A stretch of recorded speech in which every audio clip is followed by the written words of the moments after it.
नमस्कार प्रिय दर्शकों, हाजिर हूं मैं एक नया और अद्भुत कार्यक्रम लेकर। हम आज फिर से ऐसे ज्योतिषीय सूत्र के बारे में चर्चा करेंगे जो आप जानकर बेहद ही प्रसन्न होने वाले हैं। जो ज्योतिषीय सूत्र मैं आज आपको बताऊंगा ये बहुत आजमाए हुए, परखे हुए, उसके बाद ही आप लोगों के लिए मैं ये लेके आया हूं। तो ये ज्योतिषीय सूत्र आप लोगों के लिए कैसे होने वाले हैं, आप अपनी कुंडली खोल लीजिए और देख लीजिए कैसे साबित होंगे। और आज मैं फिर से किन्हीं 3 सवालों का जवाब लेकर आप सबके सम्मुख हाजिर हुआ हूं। वो कौन जो 3 हैं, उनके सवालों का मैं जवाब दूंगा, उनकी जिज्ञासा को मैं शांत करूंगा अपने ज्ञान और अपने सामर्थ्य के अनुसार। वो हम वीडियो के कार्यक्रम के बाद में जानेंगे, लास्ट में देखेंगे। अगर आपका भी कोई सवाल है तो बिल्कुल भी कमेंट करना ना भूले। मैं अपनी हर एक वीडियो के अंदर आपके सवाल का जवाब जरूर देता हूं। तो क्या पता आने वाले वो आप हो, इसीलिए कहता हूं चैनल को सब्सक्राइब कर लीजिए और बेल नोटिफिकेशन आइकन को भी दबा दीजिए। मेरा नाम है विकास कुमार और आप देख रहे हैं वीके एस्ट्रोलॉजर। तो चलिए, जो आज का हमारा विषय है उसको हम प्रारंभ करते हैं, उसकी शुरुआत करते हैं, आगे बढ़ते हैं। जो सबसे पहला सजाया हुआ ज्योतिषीय सूत्र है जो आपने अपनी कुंडली में देखना है, वैसा ही आपके साथ घटित होने वाला है। अगर सूर्य ग्रह कुंडली के धन भाव में बैठ जाए, लगन कोई भी हो, चाहे लगन कोई भी हो, सूर्य कुंडली के धन भाव दूसरे घर में बैठ जाए, यहां पे बैठ जाए और उसके ऊपर कहीं से भी शनि की दृष्टि पड़ जाए। अब धन भाव में जब सूर्य बैठेगा तो शनि की दृष्टि कहां से पड़ेगी? एक यहां से शनि की दृष्टि पड़ेगी, पंचम भाव से शनि की दृष्टि पड़ेगी और एक अष्टम भाव से शनि की दृष्टि पड़ेगी, यहां से यहां। अगर ऐसा आपकी कुंडली में योग बना हुआ है तो आपको जीवन भर पैसों की तंगी से जूझना पड़ेगा। पैसों की समस्या हमेशा आपके साथ बनी रहेगी। पैसा आपके पास कभी भी नहीं रुकने वाला है और आपको आजीवन पैसे की तंगी देखनी पड़ेगी। और आपके पिताजी के साथ भी आपका संबंध अच्छा नहीं रहने वाला है। आप दोनों के बीच में हमेशा वैचारिक मतभेद हमेशा बने रहेंगे। और सूर्य के यहाँ पे उनसे शनि की दृष्टि पड़ जाने से कुटुंब के अंदर भी आपके परेशानी रहेगी। जो आपका कुटुंब रहेगा वहां भी आपके संबंध अच्छे नहीं रहने वाले हैं। अगर सूर्य यहाँ पे उच्च राशि के या स्व राशि के होके बैठ जाएं और वहां पे सूर्य की दृष्टि, माफ कीजिए, शनि की दृष्टि पड़ जाए, तो मैं ये कहता हूं निश्चित गारंटी के तौर पर ऐसे जातक को आजीवन पैसों की तंगी रहेगी। वो बिल्कुल भी उसके पास पैसा नहीं होगा। ये एक दुष्योगों में से एक योग है। अपनी कुंडली खोलिए और देखिए।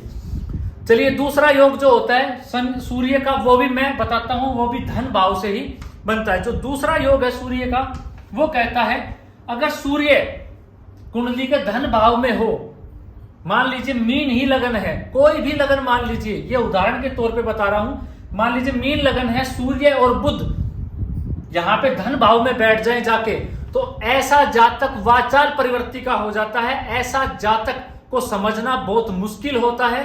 ऐसे जातक के साथ जिंदगी बिताना बहुत मुश्किल होता है, चाहे वो लड़की हो या लड़का हो। तो ऐसे जातक जो होते हैं उनका स्वभाव अलग होता है, उनके अंदर एक प्राउडी नेचर देखा जाता है। अगर सूर्य खास तौर पे ऊंच का होकर यहाँ पे बैठ जाए तो वो किसी की मानने वाले नहीं होते हैं, अपना वर्चस्व जमाने वाले होते हैं।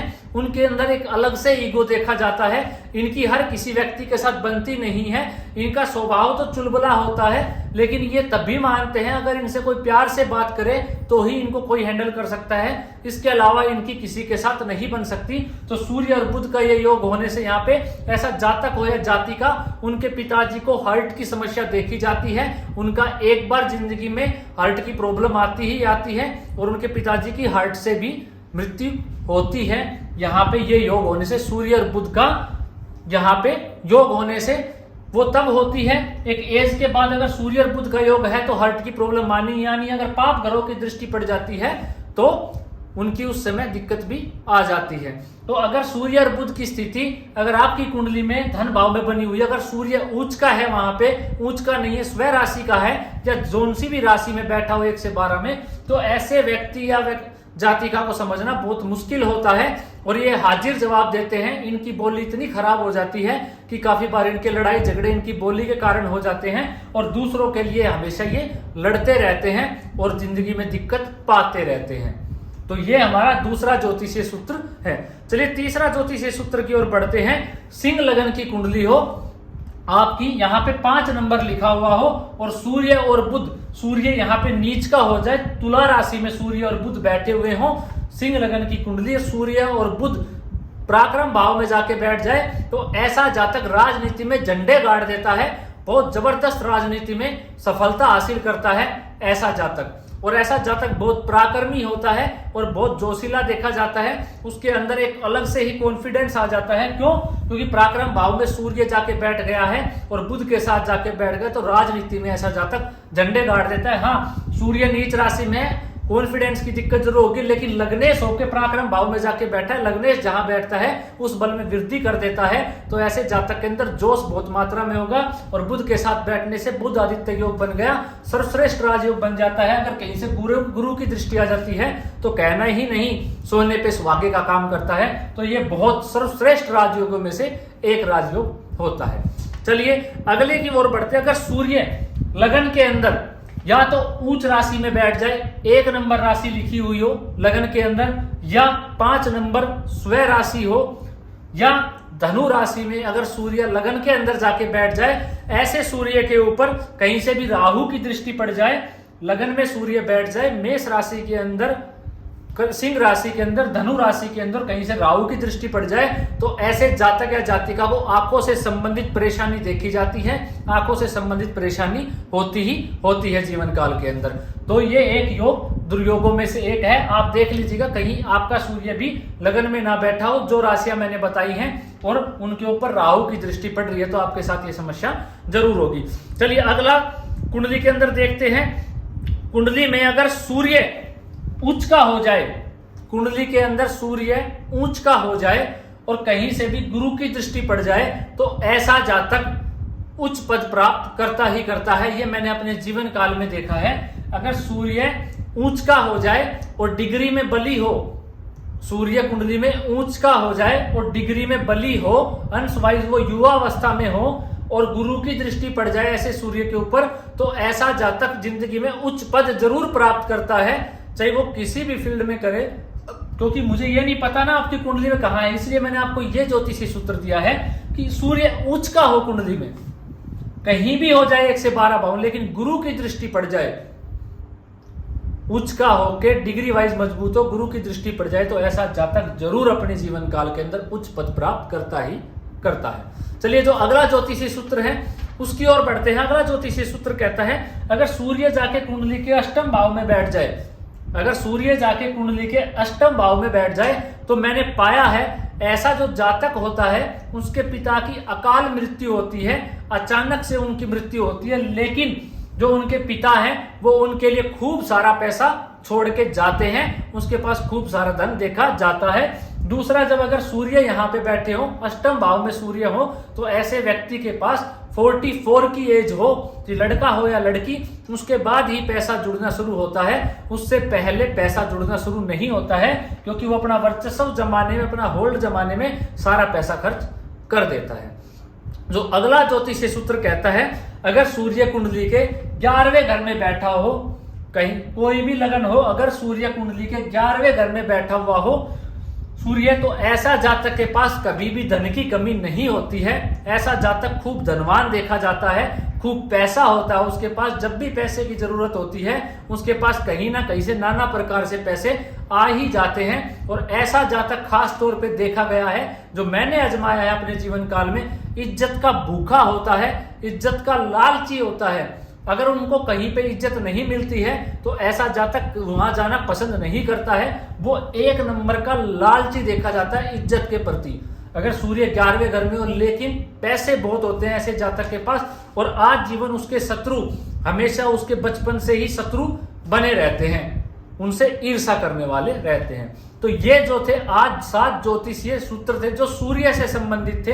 ऐसे ही मैं अपनी हर एक वीडियो के अंदर आगे चल के आपको हर एक ग्रह से संबंधित कुछ ज्योतिषीय सूत्र लेके आता रहूंगा, और आप अपनी कुंडलियों में देखते रहेंगे, आप भी जानते रहेंगे। चलिए जो आज के सवाल है उनका जवाब ले लेते हैं। जो पहला सवाल पूछा है वो पूछा है मामो एंकर के नाम है, पता नहीं उनका नाम ही ऐसा है, उन्होंने यूट्यूब पे डाला हुआ है। उनका जो सवाल है उन्होंने पूछा है कि सिंह लगन की कुंडली हो और 10 घर के अंदर मकर राशि में शनि मंगल और शुक्र जाके बैठ जाएं तो क्या डाइवोर्स होगा। देखिए मैरिड लाइफ में प्रॉब्लम मिलेगी, मैंने आपको बताया है अगर 7वें घर का मालिक जाके 6ठे या 12वें घर में जाके बैठ जाए तो मैरिड लाइफ में प्रॉब्लम हो जाती है, चाहे वो हेल्थ को इश्यू लेके हो या उनकी आपस में नहीं बनती हो, प्रॉब्लम का कारण बन जाता है। और आपका यहाँ पे शनि बना, 7वें घर का मालिक अपनी मकर राशि में बैठ गया तो अगले भाव में उसने बल भर दिया, ये ज्योतिषी सूत्र है, सिद्धांत मैंने आपको बताया है। और वो जाके मंगल के साथ बैठ गया, मंगल भाग्येश है, भाग्येश के साथ जाके बैठा। शुक्र जो है इस लगन में कारक नहीं होता, शुक्र 10वें घर का मालिक है और 7वें घर का मालिक है। जब भी 10वें घर के मालिक के साथ 7वें घर का मालिक संबंध बनाता है तो वैवाहिक जीवन में परेशानी आती है, डाइवोर्स की नौबत बन जाती है, क्योंकि यहाँ पे शुक्र जो है वो भाव कारक हो गए हैं और जो भावपति के साथ भी युति करके बैठे हैं और मंगल आके बैठ गया है तो शक की वजह से ऐसे जातिका में शक पाया जाता है। ऐसा जो जातक होता है शक बहुत अधिक करता है अपनी वाइफ को लेके, उनको शक के कारण उनकी गृहस्थी जीवन में परेशानी बनी रहती है।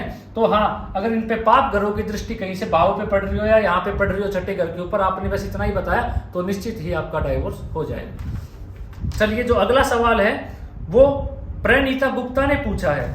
प्रणीता गुप्ता ने कुछ नहीं बताया, उन्होंने कहा है अगर 9वें घर के अंदर अगर गुरु आ जाए और गुरु के साथ सूर्य हो जाए और राहु हो जाए तो कैसा परिणाम देगा। देखिए जो गुरु और सूर्य और 9वें भाव में कारक होते हैं, किस लगन की कुंडली है आपने ये नहीं बताया, और राहु भी खराब फल नहीं देते हैं। मैंने क्या कहा है, राहु जिस घर में बैठता है, जिस राशि में, उसका स्वभाव ले लेता है और जिन घरों के साथ बैठता है उसका गुण ले लेता है। अगर आपकी कुंडली में गुरु और शुक्र कारक है आपकी उस लगन के अंदर तो निश्चित ही राहु आपको छप्पर फाड़ के देगा। 9वें घर के अंदर राहु खराब फल नहीं देता है, ठीक ही फल देता है, तो छप्पर फाड़ के आपको फल देने वाला है। हाँ, यहाँ पे बैठ के राहु थोड़ा 42 की उम्र तक संघर्ष करवाता है, लेकिन 42 की उम्र के बाद उसको नाना प्रकार के सुख दे देता है, किसी चीज की कमी नहीं रहती है। जो लास्ट आज का सवाल है वो विजय वर्मा जी ने पूछा है। उन्होंने पूछा है मैंने पाया है अपनी जिंदगी के अंदर कि मंगल अगर 10वें घर में हो, उनका सवाल है ये, उन्होंने मुझसे पूछा है मंगल अगर मेष राशि में हो, वृश्चिक राशि में हो या मकर राशि में 10वें घर में बैठ जाए तो जो ऐसा जातक है वो IPS IAS या आर्मी में ऑफिसर देखा जाता है। ये बात वर्मा जी मैंने आपको काफी बार बताई है मेरी हर एक वीडियो के अंदर। 10वें घर में मंगल बैठ के निश्चित ही आर्मी में उच्च अधिकारी जरूर बनाता है, लेकिन यहाँ पे अकेला मंगल बैठ के IAS ऑफिसर नहीं बनाता है। उसके लिए गुरु को भी देखना होगा, सूर्य को भी देखना होगा, शुक्र की स्थिति भी देखनी होगी, सब कुछ देखा जाएगा, उसके बाद ही हम उसका निर्णय ले सकते हैं। हाँ, अगर मेष राशि या वृश्चिक राशि में या मकर राशि में आपका मंगल बैठा हुआ है 10वें घर के अंदर और मंगल की दशा आ जाए आपकी जिंदगी में तो हाँ, आर्मी से रिलेटेड वो जरूर उच्च अधिकारी बना देता है, वहां पे आपको तरक्की जरूर दिलाता है। हाँ, अकेले मंगल को देख के मैं आपको कह दूं कि IPS या IAS ऑफिसर बनाएगा, वो गलत हो जाएगा। उसके लिए पूरी कुंडली देखना अति आवश्यक है। तो आशा करता हूं आज आप सबकी जिज्ञासा मैंने शांत की है और ऐसे ही आगे मैं अपने ज्ञान और सामर्थ्य के अनुसार करता रहूंगा। तो इसीलिए मुझे इजाजत दीजिए अभी के लिए, और चैनल को सब्सक्राइब करना मत भूलिएगा। अगर आपका भी कोई सवाल है तो कमेंट भी करना मत भूलिएगा। मिलते हैं अगले एपिसोड के अंदर, जो अगला कार्यक्रम होगा उसमें। अभी के लिए मुझे इजाजत दीजिए, नमस्कार।